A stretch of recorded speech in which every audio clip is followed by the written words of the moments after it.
You know yourself best. I'm here to hold the space for you to cultivate that insight and for me to allow emotional safety for you to express whatever needs to be expressed from the art. And maybe today is not the day that we need to go dive deep. Today we just maybe need to make some lines and ground ourselves. And then there are other times where we're making art and it's like an end of life situation and they make the most beautiful symbolic thing that they could not verbalize, but they put that in the art. You're listening to The Creative Imposter. I'm flexible format story producer, podcast strategist, and your host, Andrea Klunder. Today, ripped from the algos of social media, color, culture, controversy, cloud dancer, the color of the year announced by Pantone for 2026. Now, depending on when you're listening to this, heck, even right now as I'm recording this, maybe this is already completely washed over and out of the social media feeds and not even a thing. But it was a thing. And why is that? Why did it cause such a stir? And why should we care? But as you can tell from the pre-roll clip for this episode, the story goes much deeper than colors and social media outrage. For this episode, I've invited my friend, Isabelle Rizo, who is a practicing artist and art therapist here in Chicago, currently working inside a prominent children's hospital. And together, we're going to discuss all things color, culture, and controversy. Now, I am recording this intro and releasing the audio episode in that weird week between Christmas and New Year's. It's a week which, for many of us, is found time, downtime, rest and renew time. For some, we're feeling reflective. For some, we're looking ahead. And for some, we're just eating a lot of cheese for some reason. Wherever you find yourself, in a cheese coma or writing down your list of 100 things you're grateful for the past year, I encourage you to listen to this episode with some curiosity and then go out into your world this week, your day-to-day, with eyes wide open, noticing the colors around you and how they make you feel, how they shift your energy, particularly if you're living in a wintry gray sort of environment like Chicago is probably going to be for the majority of the next few months. Put some intention into the items you're choosing to wear, the graphics maybe you're creating in your content. Consider some art making of your own if that feels right. And then let me know what colors you're leaning into. What are you feeling drawn towards? Which colors are catching your eyes, even if it's just nail polish? Toward the end of the episode, Isabelle and I are even going to give you some ideas for choosing your own color of the year for 2026. And I would love to hear what you choose and why. Send me a DM on Instagram at The Creative Imposter or on LinkedIn at Andrea Klunder, or email me, andrea@infuselife.net. I would love to read your message about color in a future live stream episode. Or if you're feeling vocal, just record me a voice memo and I'll even play it.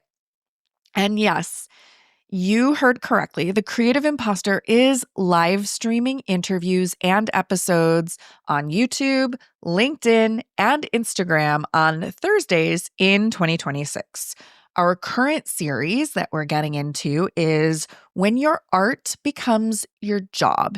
And I am looking for guest ideas. So if you or someone you know has an experience, a story about turning your passion, your creativity, your hobby, your mission, your art into a paid proposition, a job, a business, an online shop, social media brand, for better or for worse, and most likely a little bit of both, I would love to hear about it. So reach out and let me know, make an introduction, and we'll see about doing an episode in the coming year. Also, I'm thinking about inviting today's guest, Isabelle Rizo, back onto the show for more on turning her art literally into her job as an art therapist. So as you're listening to the full episode, if some questions are coming up about Isabelle's work or about the perks or the downsides of doing a job that is inherently creative and meaningful and being paid to do that job, send those questions my way.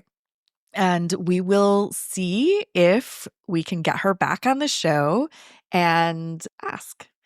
On that note, you can learn more about Isabelle, her work, upcoming classes, and events at isabellerizo.com, which is linked in the show notes, in the episode description, in your favorite podcast app. And also be sure to check out the conversations that we've already started having here on The Creative Imposter about when your art becomes your job. The YouTube playlist of live stream conversations is available at bit.ly/art versus job. That's bit.ly/art vs job. Do reach out and let me know if you have an idea for someone that I should talk to for this series, or if you yourself have a story that you would like to share about how you've turned your art into your job, for better or for worse. Okay, are you ready? Here's the tea on the color of the year with Isabelle Rizo and me. Today, we're talking about something that sparked a little bit of controversy in the pop culture zeitgeist, although I thought everyone saw this controversy, and then I brought it up a few times randomly in conversation over the last few days, and some people were like, I have no idea what you're talking about. Oh, so it just further goes to show that like social media is so siloed and segmented based on algorithm that like, yeah, what I thought was like blowing up on social, not everybody saw. And that thing is Pantone's Color of the Year announcement for 2026. Isabelle, what is this color? Why is this controversial? Why was Instagram flooded with commentary over a color of the year? I know, right? How could a color be so controversial? I think our algorithms are similar. We're into cultural topics and cultural critique. And Pantone's color of the year, I don't even remember. It was Cloud Dancer, which I was like, okay. I couldn't help but notice with everything going on politically, recent advertising campaigns of different companies and the kind of zeitgeist that we're in advertising cultural commentary space, where now advertisers are, I'd hope, a little bit more culturally aware and educated. I think we're seeing a different workforce of people that maybe had some critical culture education in their college experience or even online, because cultural critique is, I think, more mainstream now, at least from our algorithms.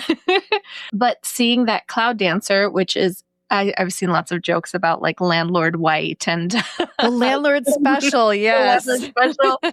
It's just white being a very interesting choice. And I know that Pantone's research and how they decide the trending colors is kind of like a lot of data on the cultural pulse of things. But whose cultural pulse and whose choice of things? Do we need to whitewash, a lot of the culture, where we're seeing actually like throughout culture and throughout time, we're becoming more beige and more white and more neutral, and we're losing color. I'm like, why are we losing so much color? Which I think is a multi-standpoint, multifaceted kind of exploration of why we're losing color, but also losing color loses culture, loses meaning. Cloud Dancer, like even the language when choosing that, it's like this up in the clouds and very like floating head kind of perspective on things, and choosing the color white. It's like, we don't have to escape in the clouds. We don't have to whitewash things now. Like, we have important things that are happening right now, and we need color. We need to express that more. So that I think that's why, in a very tiny nutshell, there was such a backlash on social media and from other like culture critique content creators They're like, really? This is a statement. This is a statement. It's not in a silo. Pantone is a pretty noticeable and known brand that is a kind of taste maker in culture. So like, this is the direction. Okay, interesting. Yes. So for anyone who was not on our same algorithm, so if you're watching the video, obviously you will see this as a screen share. But if you're listening to the audio, you can easily Google this.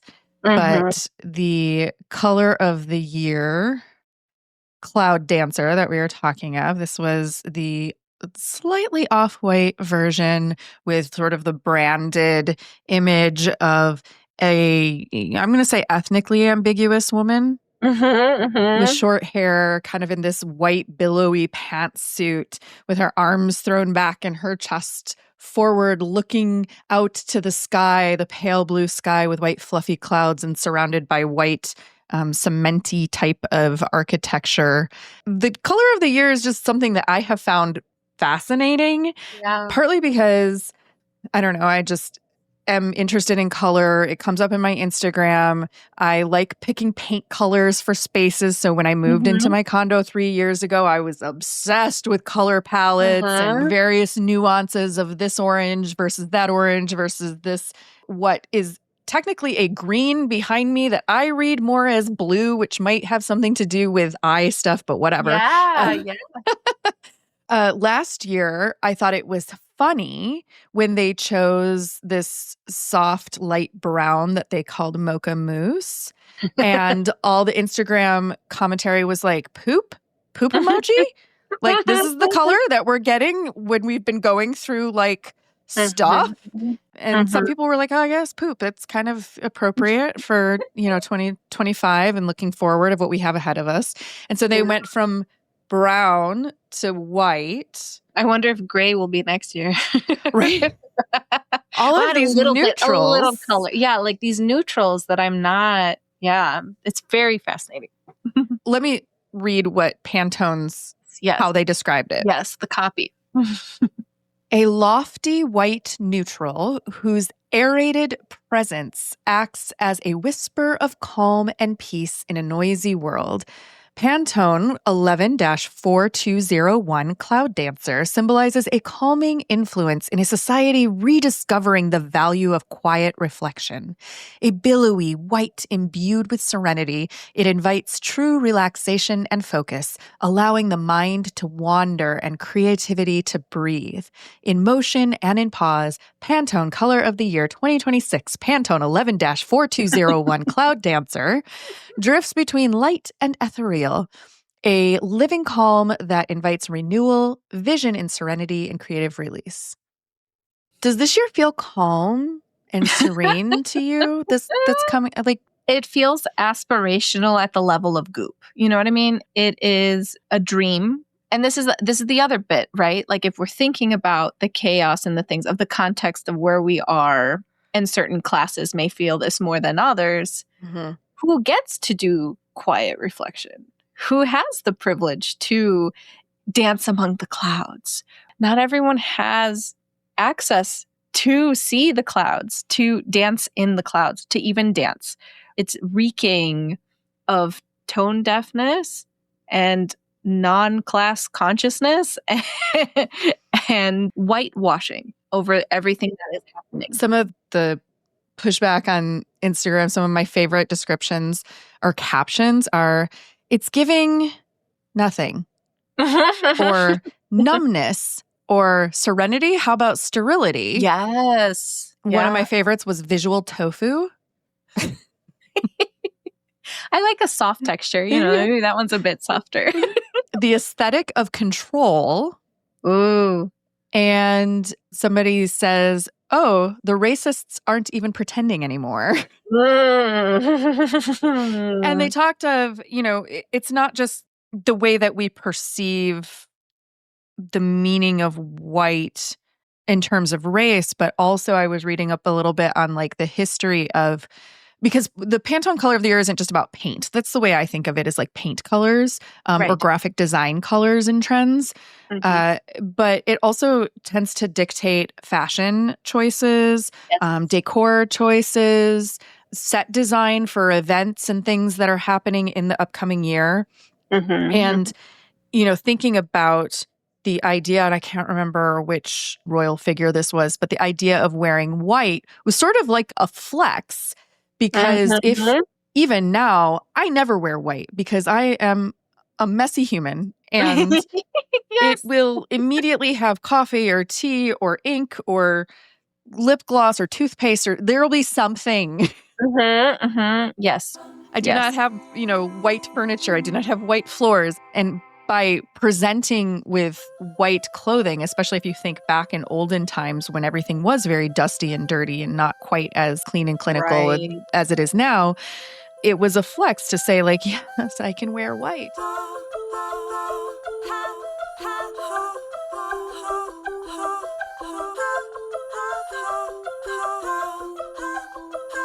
I'm curious, I kind of jumped into this conversation without giving much background to the listeners as to why, Isabelle, why are you here?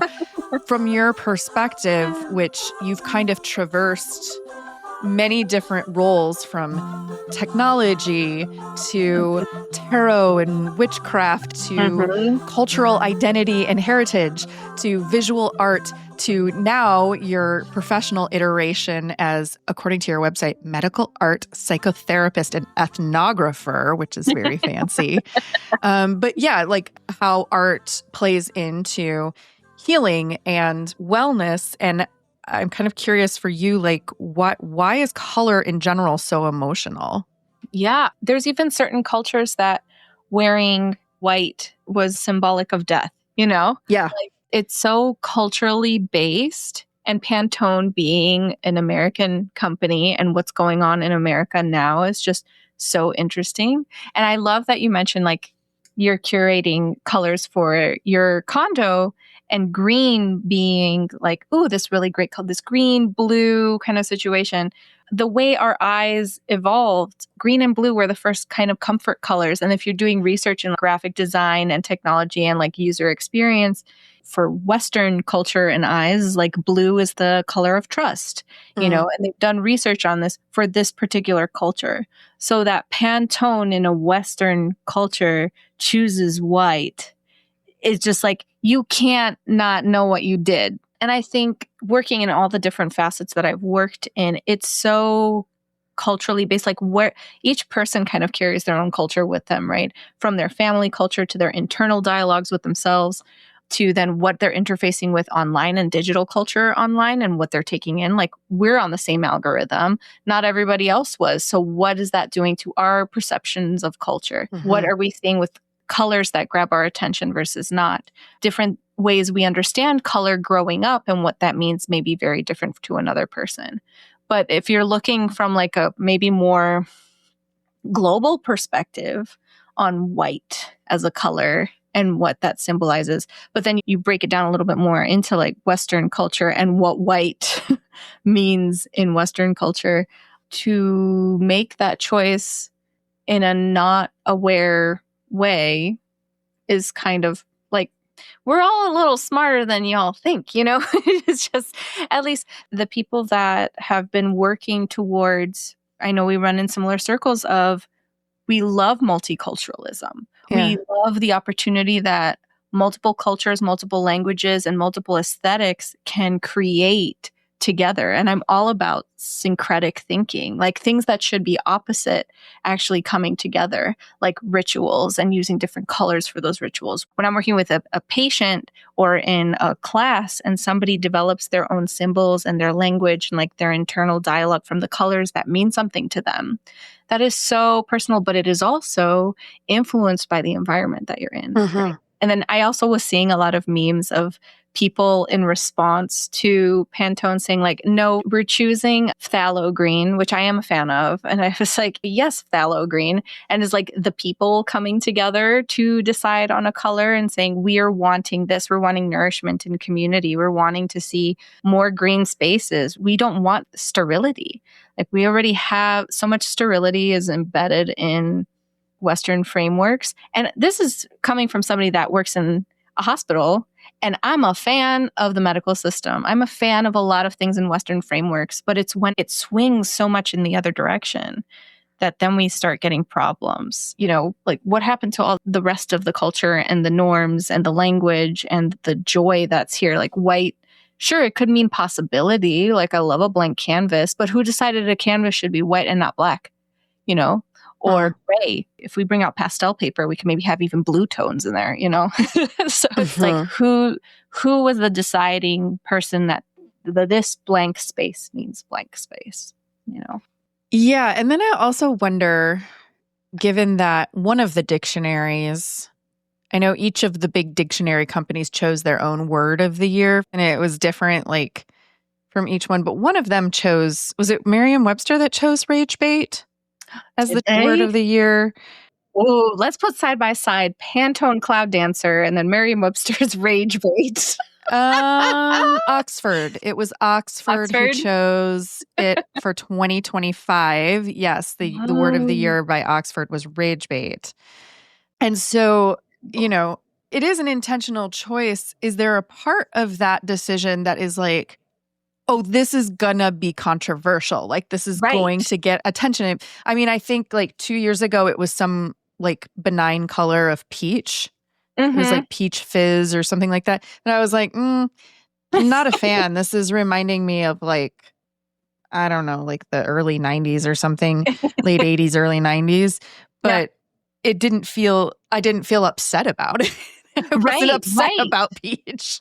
I think you bring up a really important point here too, because of what I was alluding to previously about like advertisers, like it's a different generation of advertisers going into advertising. So they're a bit more savvy about how social media works. And were there maybe some really smart, you know, interns or some advertisers that were like, this will get heads turning and people talking more because we do see the trend of rage bait.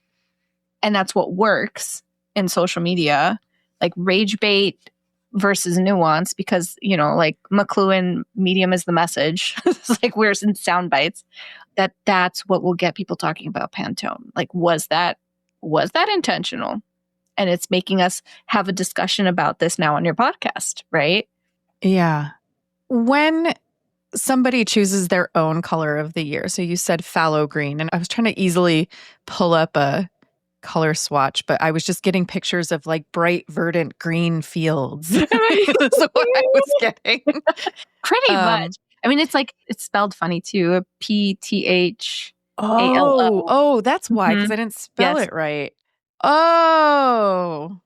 Right? Oh, okay. Isn't that's a good green. Yeah, that's much deeper than I was expecting. So I'll pull up this one. Phthalo. Yeah, phthalo. I was not spelling that correctly, certainly not. So that one, it has like depth, like you said, it has nuance, it has vibrancy. And then I saw somebody sort of comically choosing dumpster fire orange, which I think is a name that they made up. I don't think it's a real, I'm not sure. There was also some kind of like purple, like deep violet purple color that was like named anarchic venom or something like that.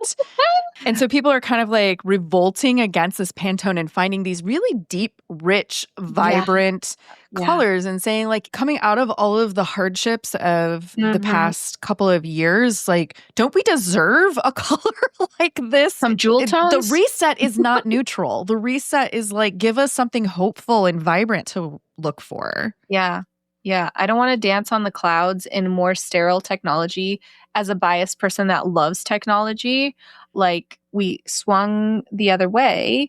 Can we bring in some jewel tones? Can we put our feet in the grass? Can we find some nice little purple violets? Can we find, you know, like I don't know, even a brown, we could talk about like an oak tree, something that's more textural versus this sterile reset, which even like that language, I'm just so mindful of. It's like, what are we resetting? We have so much richness already available to us. What are we resetting? Yeah, what's default? What's like, back to basic, blank slate, blank canvas. Yeah. Yeah, it's almost like, I don't think we can go back to that. How are you enjoying the episode so far? If you're with us to this point, then you're definitely a podcast person. Are you also a podcast creator or even a pod dreamer? Well, whether you're already putting your voice out there or thinking of creating your own show, this can be your year to take your creative expression, storytelling, and community building to the next level by crafting a more powerful podcast that influences people to take positive action.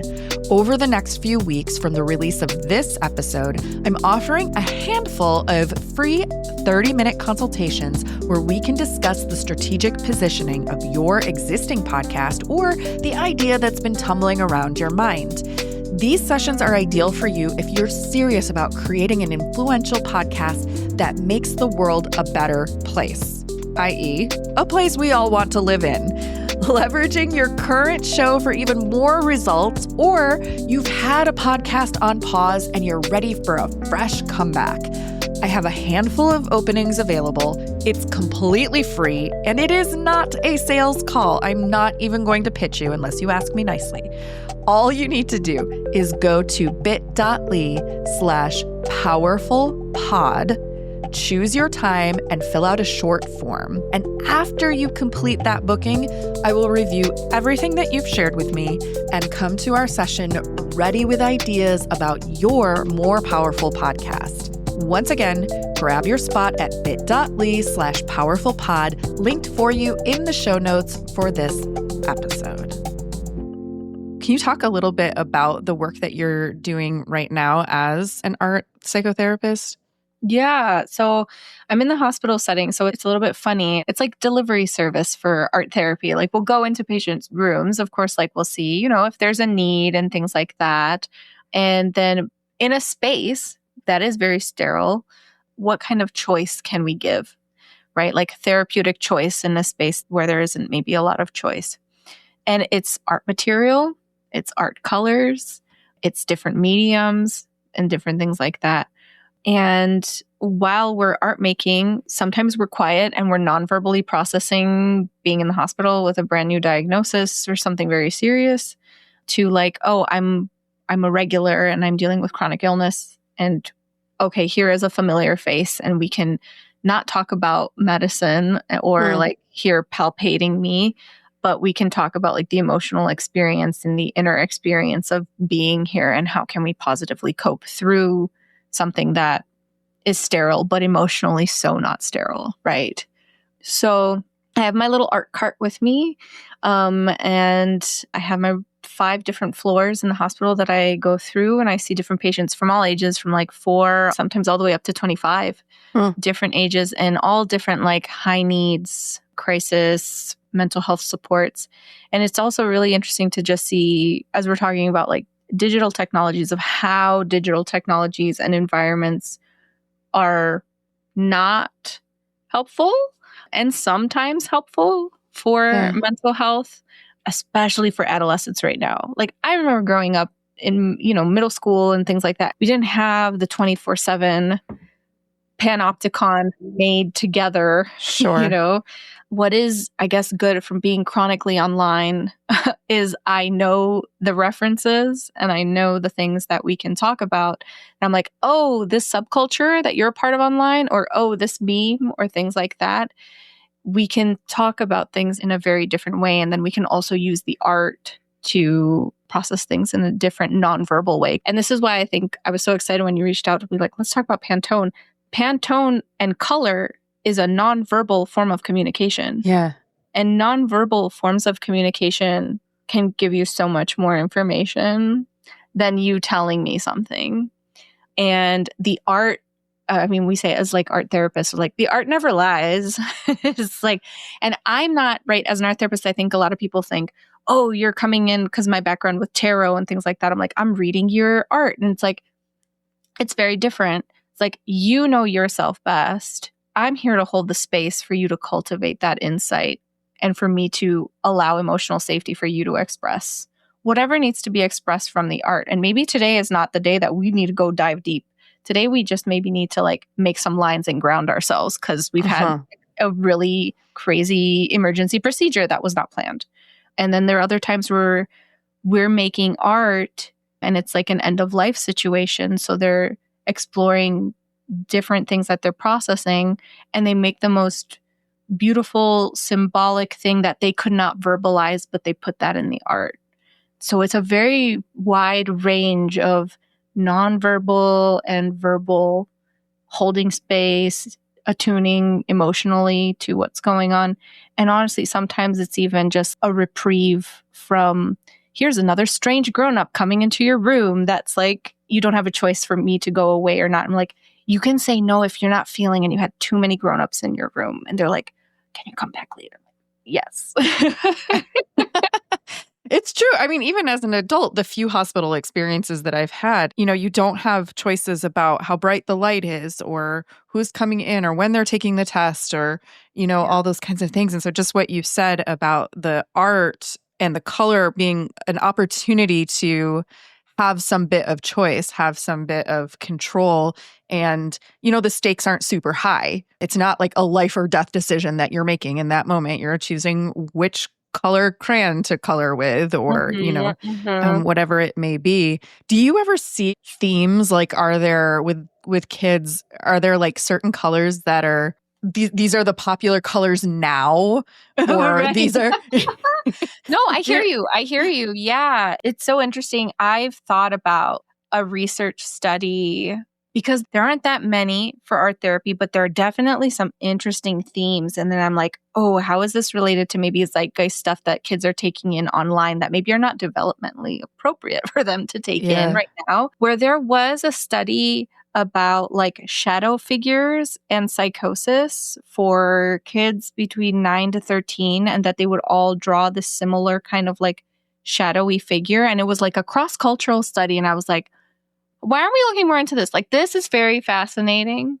And then there's a lot of themes, especially because it's so hard in the hospital to be like, hey, I just met you and now you're my therapist and now you're expecting me to like spill out my guts in front of you. And I say that straight up. I'm like, you just met me. You can tell me as much or as little as you want. My job here is to like hold some emotional safety for everything that's going on. And there have been a lot of themes of water and literal scuba diving when there are like very intense cases of depression or suicidal ideation, things like that. The water is very rich. And I would love to do a study because I'm mindful of it too, of like how much is my own bias, right? Maybe like being put in, because I know the dynamic of, oh, well, you're a grown-up and I want to please a grown-up, right? And they'll do that. And I'm like, we can make whatever you want. And sometimes we'll parallel art make. And so I'm mindful of like that dynamic too. So it would have to be a very controlled, standardized study to see that. But from my experience, I've seen a lot of water as a metaphor for things that are unsaid.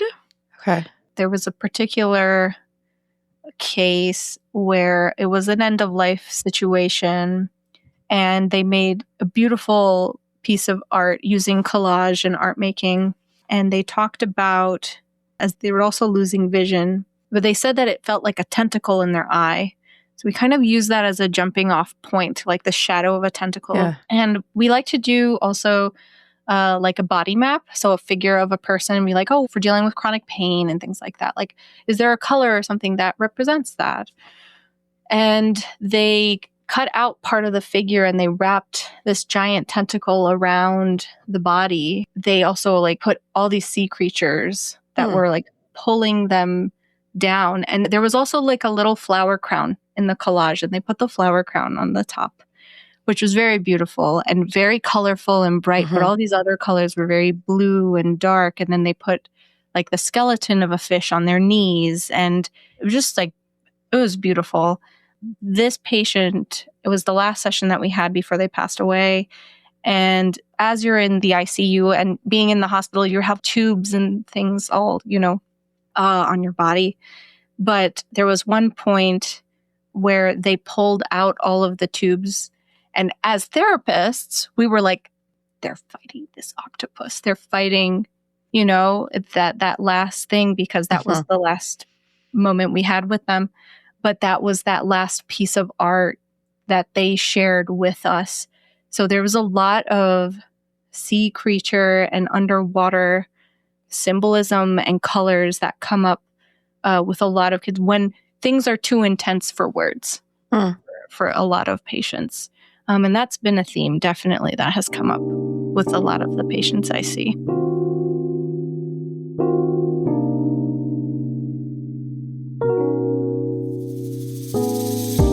You kind of referenced like blue is often in marketing speak is like the language of being trustworthy, and like greens and blues can be very calming and things like that.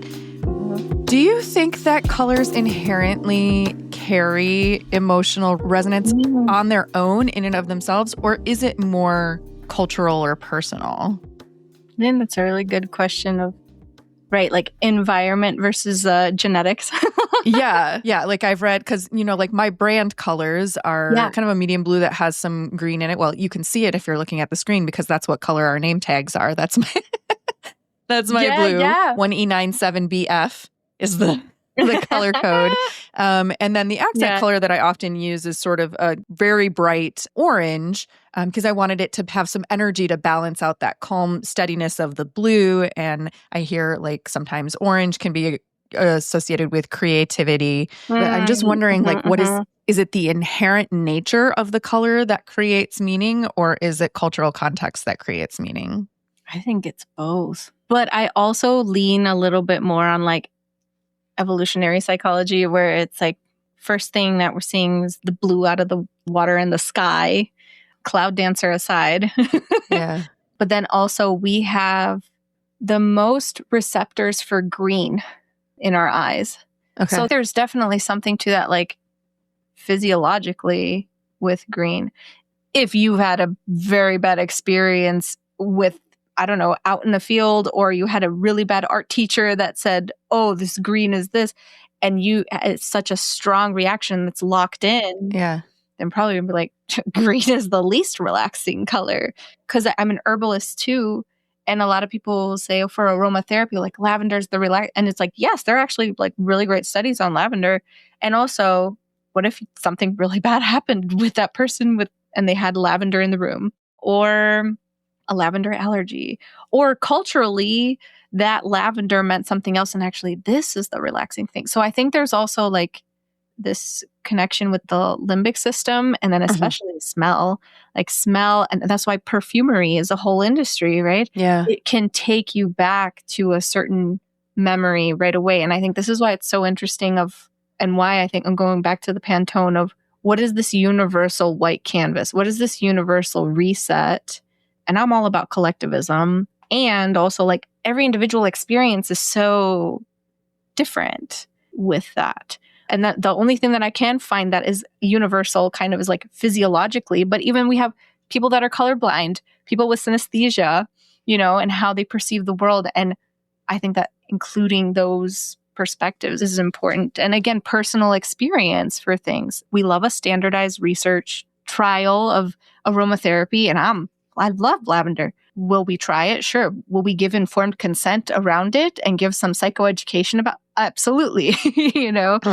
But is advertising and is the narratives that are happening right now on social media, are those giving informed consent, or are they pushing a narrative of rage bait, consciously, unconsciously for everybody? Right. Yeah. If we think of color aspirationally, so I know, like, sometimes I will, when I want to feel a certain way, like maybe I'm giving a presentation or I don't know, doing something where I'm wanting to create a certain type of energetic mood for myself, I will choose certain colors out of my closet to kind of evoke that mood. And I know also for you, like, you know, right now you're wearing black and red, which are sort of your signature colors, which you can talk a little bit about how you came to this color palette for yourself. If we wanted to, kind of in the same vein, I'm always at the end of the year, you know, there's all these self-helpy type things that are like, oh, let's choose a word of the year that we're going to embody throughout the year. And, you know, I have one written on my wall calendar over here from 2025. And sometimes I'm like, oh, it's so corny. Don't do it. And then I'll do it. And I'm like, this is actually kind of fun. Yeah. But I've never thought about picking a color of the year for myself. That could be interesting. And like using that to sort of motivate my energetic imprint for the year or my decisions. But when I saw people revolting against white and choosing their, you know, their own phthalo color. green or their venom purple or dumpster fire orange or whatever felt like the right color that they needed in that moment. If we wanted to do that for 2026 and each individually choose, like, this is my color of the year that's going to inspire the energy that I want to put forth into my next year, how would we do that? I was just saying, I was like, oh my gosh, this would be such a great community art directive for art therapy of like having, I don't know, a couple different people. I mean, there's so many great murals. I'm thinking around Chicago. And I wonder like if a muralist came together, like there's a couple different workshops around the city and have people think about their color and what their color means to them and having like the actual, you know, the numbers and things like that. And having maybe this muralist come together and put these colors almost like pixels on the wall and seeing what the collective colors kind of really look like. I think that would be a really beautiful kind of community art therapy practice. And almost like every year people get to, you know, rotate that. Or it could be like, oh, we're seeing a theme of a lot of oranges or things like that. And we have like a gradient of different colors that could also be really interesting.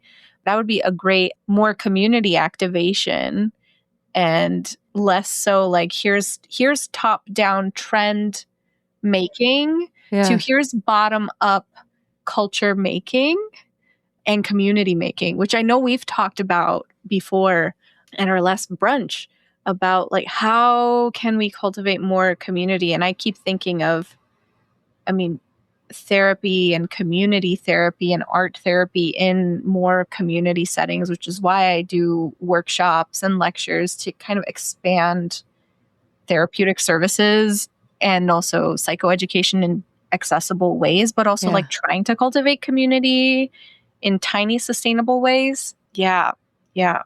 I am so into this idea because I recently, someone had recommended a book to me. Is it called Data Storytelling?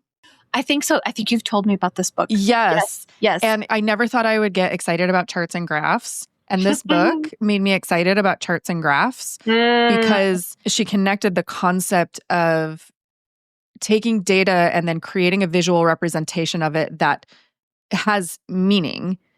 That is not just like, oh, I don't know what I'm looking at here. It's not just a bar graph or whatever. I was working through some exercises and there was an instance in which I was able to make a scatter plot for a client with some of their data, which I had never done before. And I was like, oh my God, as soon as I put this on a scatter plot, it was like something that seemed like random information suddenly made so much sense to me. I was so excited. I was like, oh my God, I cannot wait to share this with my client.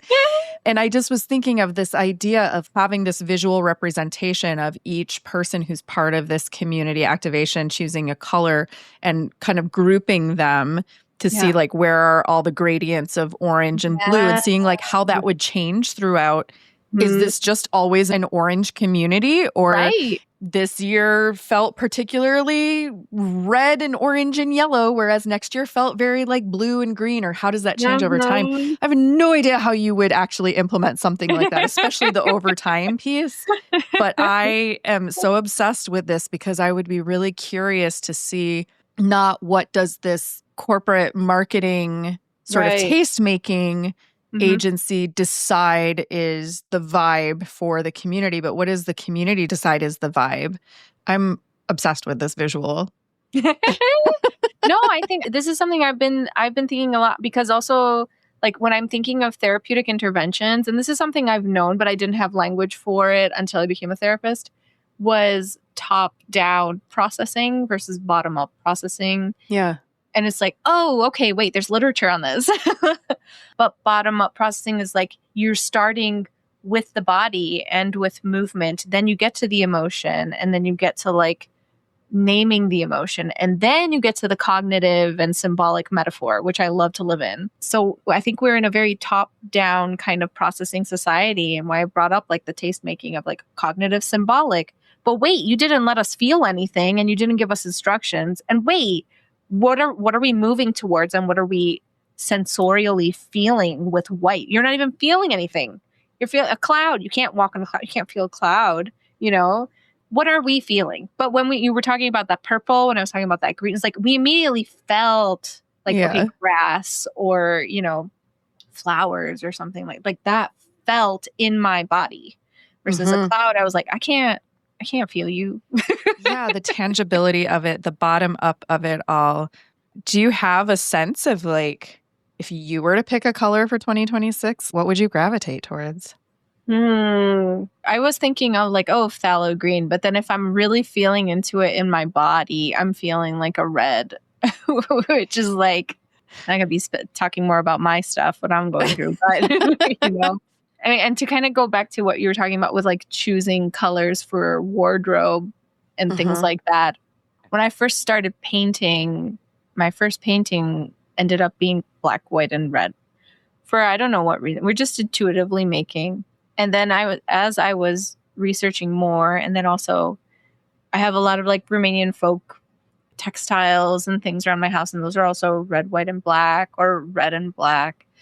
Doing research into how humans first started to use color. And I mean, this is still an evolving, I mean, what we're finding different things in anthropology every day. And I am by no means like an expert anthropologist. But what was so exciting for me to find was that during what we think may be funerary rites of ancient humans, it's like, what did we really have access to? We had like red ochre, we had bones of the people that died, and then we had black ash. And red, white, and black were kind of these first colors. And even in like the caves, we had the red ochre and things like that. There's this wonderful book called The Secret Lives of Color. And each page gets into like the politics and the history of and the evolution of how this color came to be. But those were those first three colors that humans started to use. And if you think about it like evolutionarily, if all of a sudden you see red, it's like, oh no, somebody in my tribe, somebody in my group is hurt. Or we see blood and things like that. And then ash, black, you know, there's also like evidence of different adornment using ash. And before we made tattoos, which is really, really interesting, or using ash for tattoos. It was kind of on accident that these three colors followed me. But the more I dug into the history of these colors, it's like, oh, yes, we found a top-down way to find the bottom-up match with my color choices.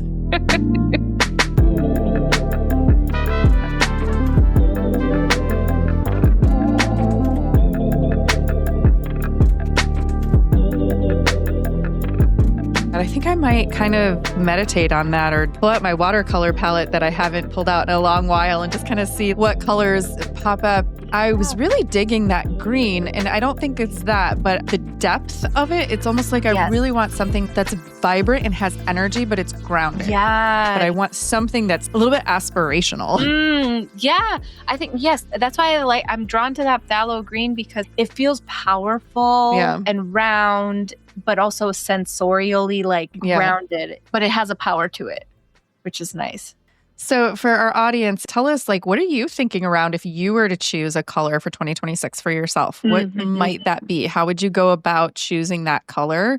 You can most certainly send me an email to andrea@infusedlife.net or DM me on Instagram at The Creative Imposter, and just kind of give me your thoughts about what are we thinking color-wise? If we were to make our own Creative Imposter color plot, what might that look like for 2026? I'd be really curious to hear what other people are feeling.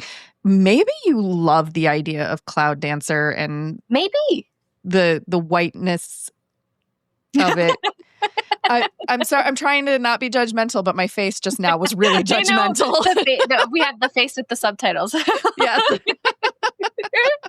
Yeah. You know, white, I did hear some good arguments from designers who were like, white helps to make other colors pop.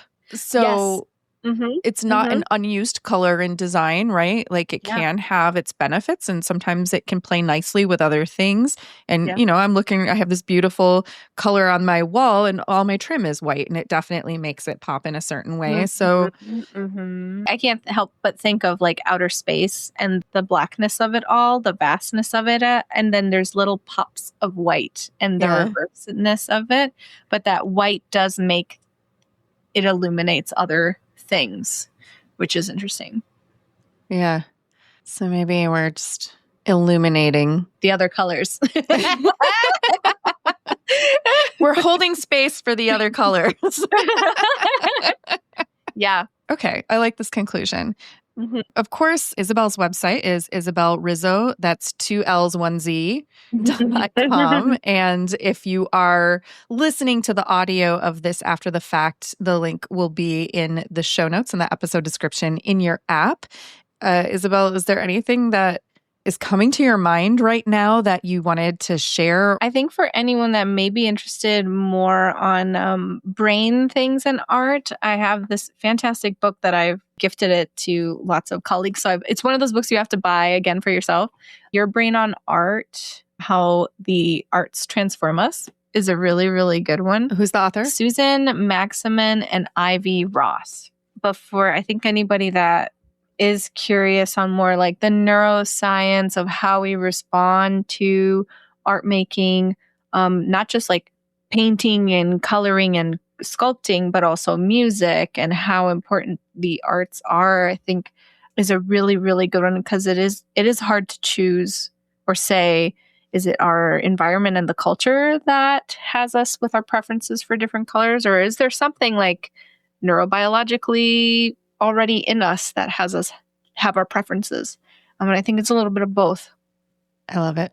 Listeners, one more thing. This was sort of a departure from the series that we're working on right now, but after the new year, there will be more live streams of our series, When Your Art Becomes Your Job. And you can find that playlist that we have a couple of episodes already in this playlist at bit.ly/art versus job. That's art vs job. And we'll be having more conversations. That's probably something Isabelle and I could dig into again as well, since I think you've turned your art and your passion and your interests into your job more than once in this lifetime. But there will be future episodes coming out after the new year, as well as some audio episodes from our Creativity and Media as Resistance series that was part of 2025. We have a few more of our live streams, which will be coming out in the audio feed with new intros from me after the new year as well. So I am going into 2026 thinking about art and passion and color and what we can express non-verbally when language sometimes falls short. Yeah. Awesome. Thank you, Isabelle. Thank you for having me. Bye, everybody. So what do you think? What's your color of the year? Email, voice message, or DM me and let us know. Also, share your questions for Isabelle about turning your art into your job, and we'll see if we can get them answered on a future episode. You can watch video versions of our live streams on this topic on YouTube at bit.ly/art versus job. That's bit.ly/artvsjob, or stay tuned for the audio versions right here in your podcast feed. Plus, if you've been dreaming of making a more powerful podcast, let's make this your year to influence your people and create the world you want to be a part of. Check the show notes for the link to get started. The Creative Imposter is produced, hosted, and edited by me, Andrea Klunder. Our technical director is Edwin R. Ruiz. Theme music by Jovia Armstrong. Thank you for listening, and I hope your 2026 is more vibrant than Pantones.